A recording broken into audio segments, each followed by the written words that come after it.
So before I get into some of the new things that Blackridge has put together, let me go back to the firewall discussion, because I said obviously we're still using the same technologies to protect the clouds today for the most part.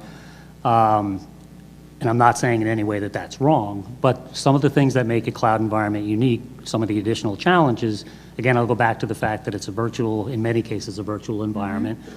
You've got a dynamically changing landscape basically within the data center, and the way firewalls work historically is they're very address oriented. So firewalls will block based on source IP address, destination IP address, ports, VLAN segments, things that are very, very much physically oriented, address oriented.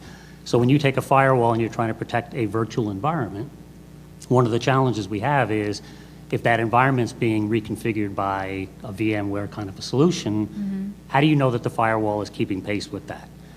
So, and I think we could all argue that generally they haven't historically. The good news is, from what I'm seeing, I see the firewall vendors actually trying to deal with that problem, all of them. And effectively, I think what they're trying to do is get to the point where they are fully integrated with the hypervisor, so when you reconfigure the network, the firewall automatically follows suit. And there is some of that today, but I don't think where we need to be. So now I'll talk a little bit about what another approach to solving the problem. But before I do that, let me talk a little bit about it. I think everybody in this room understands probably that effective cyber attacks against large enterprises like federal government or any agency in that government, as opposed to kids hacking for the fun of it or whatever, that real attacks aimed at real large enterprises with real important information start with significant reconnaissance. That reconnaissance could go on for a week, it could go on for 2 years before somebody decides they're going to actually formulate an attack.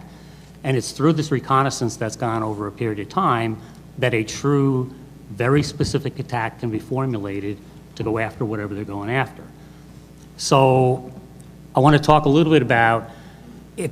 Basically, if you can stop the reconnaissance, one could argue that you're going to very much limit somebody's ability to pull off a successful attack.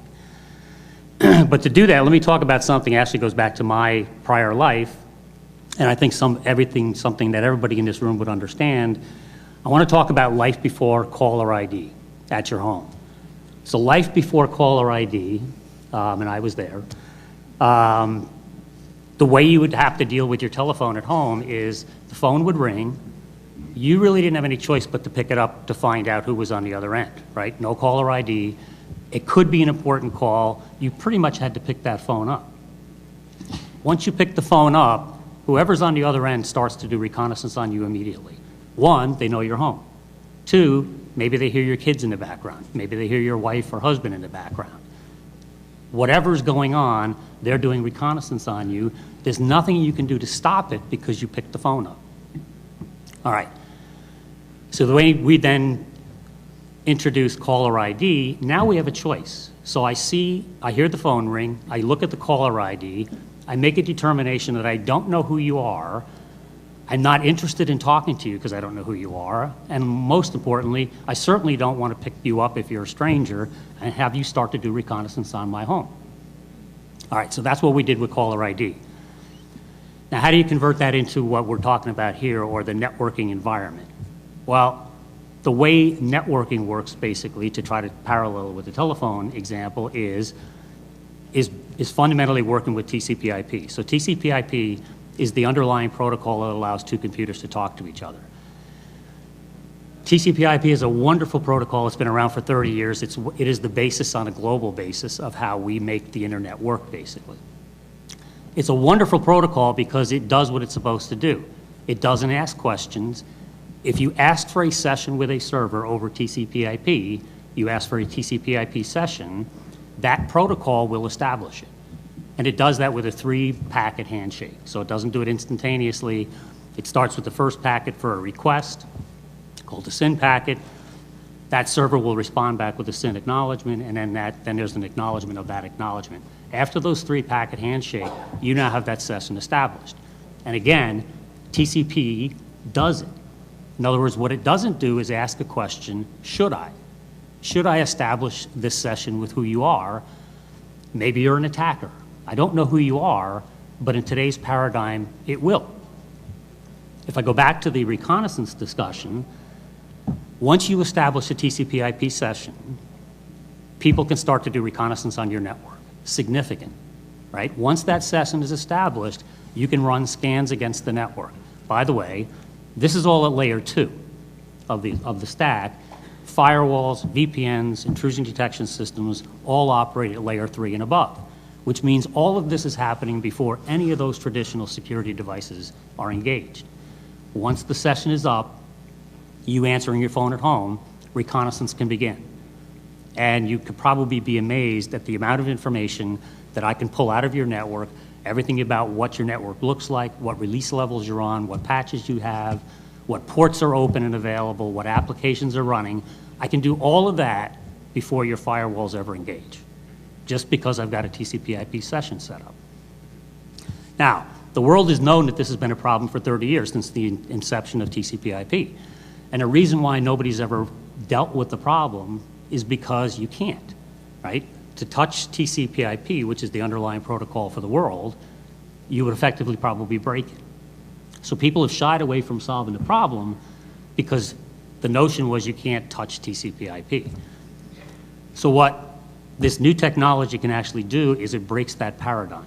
All right, so let's go back to the telephone. What I really want to know is before I establish a TCP/IP session with you, I want to know who you are at layer 2. Before I even set up the session, forget about applications and firewalls downstream. Before I'll even give you a connection, I want to know who you are. And that's effectively what we now have in this technology is the ability to say, when you request that session, on that very first SYN packet that comes in, I want to know who you are. And the technology that has been developed actually allows that to happen. So now, much like caller ID, if I don't know who you are, if you're not a known quantity, a true known identity to me, and I'm not talking about protecting your website. Websites have to be open to anonymous people, right? That's why they're out there. I'm talking about critical infrastructure, enterprise applications, anything that is critical needs to be protected. Almost by definition, there is a known user group who should have access to that, and everybody else shouldn't. So if I can determine on that first session setup request of TCP that I don't know who you are, then what I'll do is not respond to you. I will not send you a SYN ACK back. So if I won't even respond back to you, what has effectively happened? You are cloaked off the network. You can't even see me. You can't get me to respond.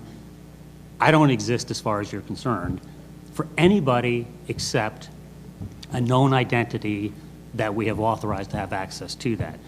Now, if you think about how to apply that in the cloud, obviously one of the concerns with the cloud is we're intermixing data. I can't, and it's moving around on me because of the virtual environment. How do I know people don't have access to my data?